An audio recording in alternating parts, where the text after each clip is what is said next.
Hi there. Here's how to unarchive a course and put the student back in so they can continue working if they were removed from Apex. First, you're going to click on Menu, then you're going to go down to Classrooms. Now here, I'm seeing every single school, but what we want to do is we want to make sure we go to the right place. In this case, we're going to Center of Innovative Learning. Importantly, we need to make sure we check the box to show archived courses only, since the course was in fact archived. And we're going to search by name. All right, and then I can see all of the students' courses right here. All right, I'm just going to click on the box for each one listed with the student's name, and I'm going to click on Restore.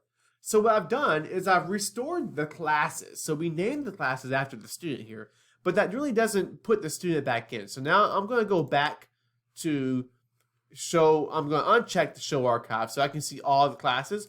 I'm going to search for him again.